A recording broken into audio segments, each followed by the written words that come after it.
17 सालों की ट्रोलिंग, 17 सालों का दुख, 17 सालों का इंतजार। ये 17 साल आरसीबी की टीम और उनके फैंस ने आरसीबी को आईपीएल ट्रॉफी उठाते देखने के लिए वेट किया है। काफी कुछ झेलना पड़ा, ट्रोलिंग हुई, कभी लॉलीपॉप नाम से चिढ़ाया गया तो कभी 49 ऑल आउट की याद दिलाई गई। कईयों ने उम्मीदें छोड़ दी और छोड़े भी क्यों ना। बड़े से बड़े सुपरस्टार की टीम में होने के बावजूद या तो ये टीम पूरे season bottom of the table रह लेती या फिर कुछ छोटे मोटे मार्जिन से ट्रॉफी को चूक जाती। आईपीएल में इनके फेलियर के लिए कई बार न सिर्फ टीम बल्कि उनके मैनेजमेंट को भी कोसा जाता है। लेकिन 2025 में कुछ तो हुआ, कुछ तो बदलाव हुआ और उसके बाद आरसीबी की किस्मत पूरी तरीके से पलट गई। जो लोग 17 साल से एक ट्रॉफी के आस में लगे थे वो आज बैक टू बैक 2 ट्रॉफीज जीत चुके हैं और तीसरी जीतने की तैयारी कर रहे हैं। अब ये सब कैसे हुआ? कैसे अचानक से टीम इस लेवल के फॉर्म में आ गई कि इन्हें रोकना ही असंभव बन गया? इन सब के पीछे की कहानी जानने की कोशिश करेंगे हमारे आज की इस वीडियो में।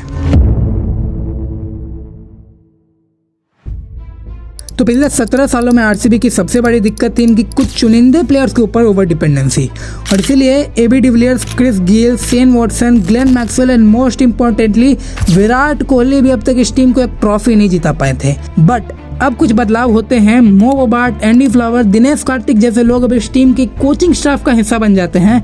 अब दिनेश कार्तिक और एंडी फ्लावर से तो आप सब वाकिफ होंगे ही, लेकिन मो बोबार्ट के बारे में शायद हर कोई नहीं जानता होगा। हो सकता है आपको इनका नाम न पता हो, बट मोस्ट प्रोबेबली आपने इनकी ये वीडियो तो देखी ही होगी। Because this is a start. Not many teams have won back-to-back IPLs.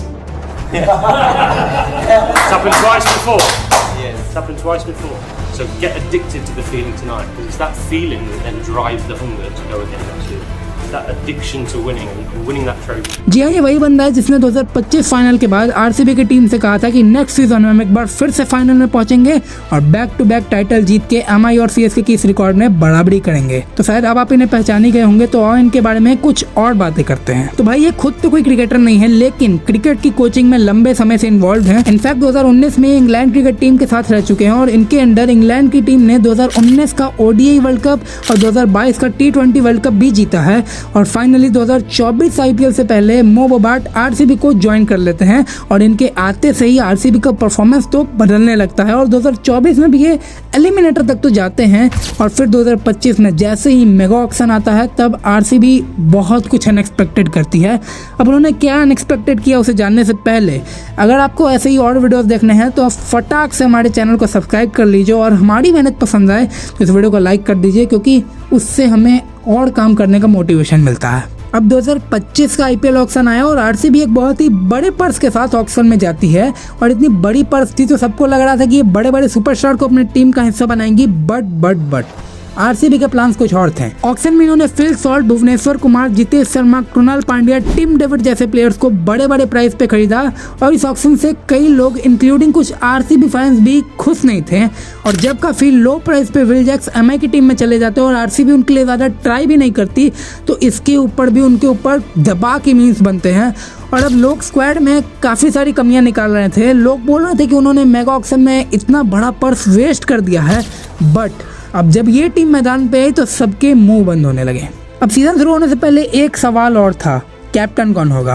क्योंकि स्क्वाड में सबसे बेहतर कप्तानी का ऑप्शन तो विराट कोहली लग रहे थे और फैंस की भी यही इच्छा थी, लेकिन आरसीबी ने ऐसा नहीं किया।